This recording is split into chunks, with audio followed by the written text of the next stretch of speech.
Selamat datang pada channel Trimurti Indonesia. Pada kali ini kita akan membahas tentang Purnama dan Tilem. Pertanyaan yang sering ditanyakan oleh umat, apa keistimewaan dari keduanya? Mengapa Veda mengajarkan kita untuk melakukan persembahyangan pada saat Purnama dan Tilem? Mari kita simak secara sudut pandang ritual, spiritual, dan sains. Veda menganjurkan kita untuk melakukan sembahyang pada Purnama, bulan Purnama, dan Tilem, Amavasya, bulan mati. Karena kedua momen ini memiliki pengaruh energi alam yang sangat kuat terhadap tubuh dan pikiran manusia, serta terhadap hubungan antara Atman dan alam semesta. Penjelasannya bisa dilihat dari beberapa aspek. Aspek energi, pranic and kosmis. Purnama. Saat bulan penuh, cahaya bulan memantulkan energi matahari secara maksimal ke bumi. Ini memperkuat energi prana, terutama yang bersifat sattvika, tenang, murni, lembut, sehingga sangat mendukung kegiatan spiritual seperti meditasi, japa, dan yatnya. Energi bulan juga mempengaruhi air, dan karena tubuh kita sebagian besar terdiri dari air, maka emosi dan kesadaran juga menjadi lebih mudah disentuh dan ditransformasikan. Tilem. Ketika bulan tidak terlihat, bulan mati, terjadi kekosongan cahaya, namun justru ini menciptakan ruang sunyi yang sangat dalam. Tilem adalah waktu yang tepat untuk melakukan pembersihan batin, introspeksi, dan menyerap kedalaman spiritual.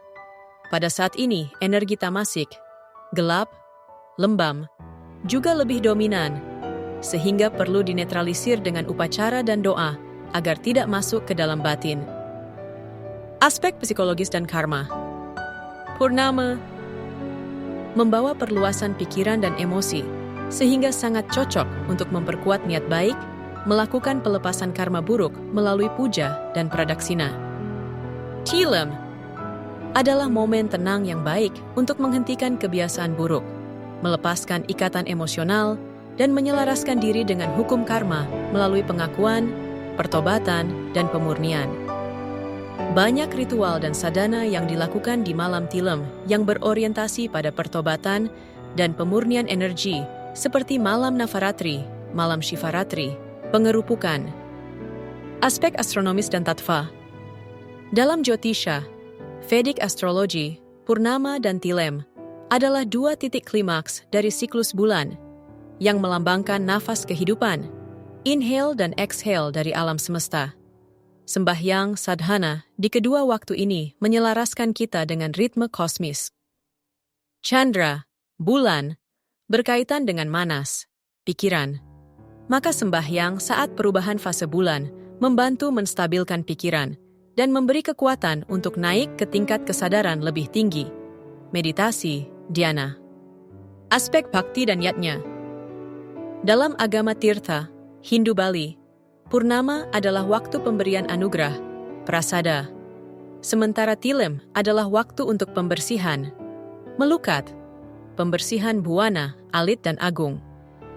Kedua waktu ini juga dipakai untuk melakukan yatnya, baik nitya karma, rutin, maupun naimitika karma, berdasarkan momen, seperti yatnya pitra untuk roh leluhur, terutama saat Tilem, dan bhakti yatnya untuk para dewa saat Purnama. Saat ini kebanyakan orang lebih berpatokan pada penanggalan dalam kalender, ketimbang melihatnya dari kitab Jyotisha secara langsung. Apakah kesalahan penentuan Purnama atau Tilem berpengaruh pada yadanya yang dilakukan?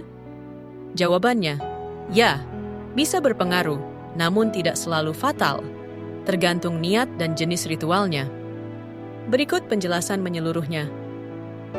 Pengaruh kesalahan, waktu terhadap energi ritual. Ritual Veda, Tantra, atau agama Tirtha yang bergantung pada fase bulan mengandalkan momen energi tertentu. Melakukan ritual Purnama saat bulan belum benar-benar Purnama bisa mengurangi kekuatan daya tarik energi sattvika dan bisa menyebabkan hasil ritual tidak maksimal. Sama halnya, melakukan ritual Tilem untuk pembersihan saat bulan masih terlihat, belum benar-benar mati, akan membuat proses pemurnian tidak terlalu dalam, karena bayangan batin belum sepenuhnya muncul. Tapi niat, bhava, menentukan segalanya. Dalam Veda dan Bhagavad Gita, Krishna menegaskan bahwa Bhavagrahi Janardana, BG 240, Tuhan menerima niat tulus, bukan semata bentuk atau waktu. Artinya, kalau seseorang benar-benar tulus, walau tanggal sedikit meleset karena ikut kalender umum, Tuhan tetap menerima yatnya dan baktinya. Cara menghadapinya, keselarasan antara tradisi dan kebijaksanaan. Untuk masyarakat umum, kalender adalah panduan praktis dan lebih baik melakukan dengan panduan sederhana daripada tidak melakukan sama sekali. Kita bisa menyempurnakan dengan niat, misalnya dengan mengatakan dalam hati, Om, walau aku tidak tahu secara tepat posisi bulan, semoga yatnya ini sampai ke alam suci sesuai dengan kehendak tertinggimu. Untuk para praktisi spiritual, lebih disarankan untuk menggunakan kepekaan spiritual dan getaran energi untuk menentukan purnama dan tilem. Kebiasaan menggunakan alat sebagai pedoman akan mengurangi kepekaan terhadap getaran energi. Kesimpulan, salah waktu bisa mengurangi daya hasil, tapi bukan membuat ritual sia-sia. Jika dilakukan dengan kesadaran, rasa bakti, dan pemurnian niat, maka energi Tuhan tetap menjangkau dan menerima. Namun, untuk yatnya tingkat tinggi atau ritual penyelarasan energi, akurasi waktu sangat penting. Kenapa ada perbedaan antara kalender Hindu dengan kalender Masehi?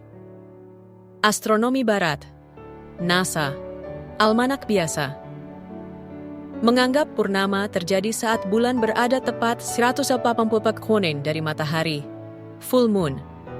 Momen astronomis biasanya hanya beberapa menit.